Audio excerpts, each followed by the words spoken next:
outside the mind is different from the nature of time inside our mind, since even time is constructed by our understanding, like Kant says, experiences.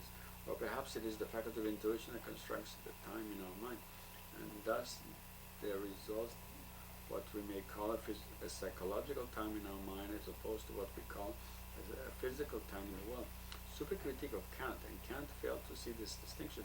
But Kant did argue that experience involves understanding, applying the categories which include the concepts to perceptions and organizing them, and this is how experience resolves.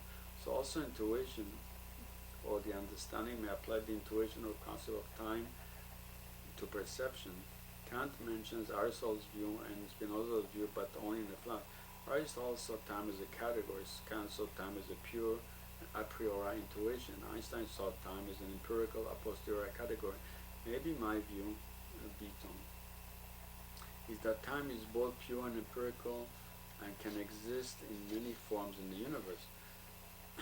But Spinoza believed that the universe itself was the substance and that it was rational, so that he called it God, and that we exist in God, although it was really nature, because it didn't have feelings, so it really wasn't alive, so it was not really God. Unless you believe in polytheism, because we exist as modifications of this substance. So for Spinoza, the mind of God may also contain the passage of time. Wait a second, okay.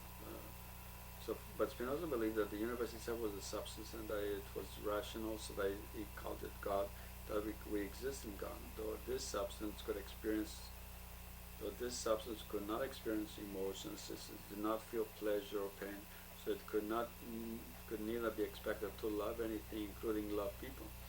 So for Spinoza, the mind of God may also contain the passage of time, unlike for Aristotle, Maimonides, who saw God as being immutable and outside time. So time does exist, since like us, God also has a memory to make the past real and an understanding to make the future real. But Spinoza saw God as an infinite intellect, while our intellect is finite in power. So St. Thomas Aquinas argued that our intellect is infinite in a way, since we have the power to understand universals, which are concepts that are infinite in scope. So it seems that time is of a different kind in our mind from the kind of time that exists in the mind of God if it occupies the whole universe. And so time in our mind and time in the universe would be different in kind, even if we accept Spinoza's system of the universe. But Maimonides argues that before Spinoza that God cannot be the soul of the universe. He meant if God is seen as a prime mover or the necessary existence, which was how many prophets and philosophers define God, though it really meant totally different thing. And Spinoza used Aristotle's proofs and argued that God would be simple, immutable, immaterial, incorporeal, unique, and thus outside time and separate from this temporal world. But Spinoza's God is initially joined with the universe, is intimately joined with the universe, so that we are seen as the modifications of the infinite attributes of God. Also for Aristotle, also for the religions, God cannot be the spirit of the world because God created the world.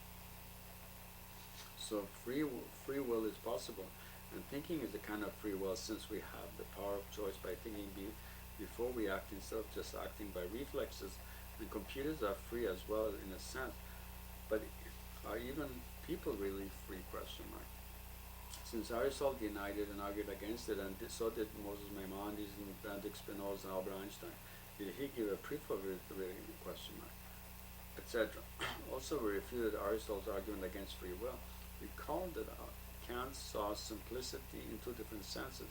We even rejected the argument denying the possibility of free simple substances, where there is a gradual transition needed in any change, including willing, since our soul may be simple also, or at least since our soul may be composite but act in simple time dimension.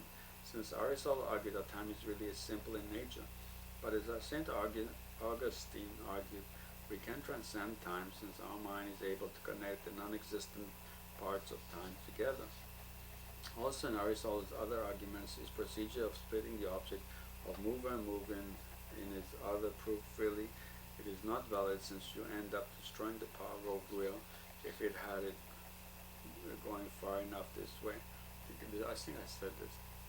Also, the external agent proof against free will, it may be necessary to distinguish between an object absolutely in potential, incapable of acting at all, or even as a non-existing if creation is possible, and an object in relative potential when it is in act, but in relative potential to other things. You may be in act because you are always thinking, which includes a will always in act. So God himself may have free will, which is a necessary condition for any religion, just as thinking is. Maybe even if the faculty of emotion is necessary, if that is what makes us free, since that is spontaneous bursts of movements in our mind, and we may have the power to control, direct their expression in the world, or direct our thoughts within limits. This is from page 20.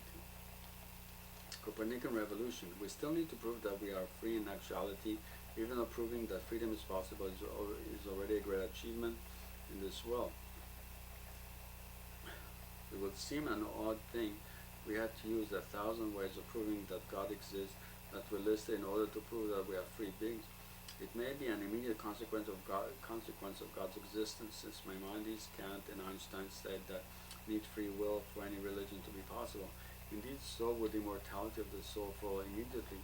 We are an exclamation mark. My proof of the liberty in the world proceeds by showing that God exists first, as shown by 1,000 different ways, and so we must be free and religion is possible or necessary, instead of showing that religion is possible or necessary, so God must exist.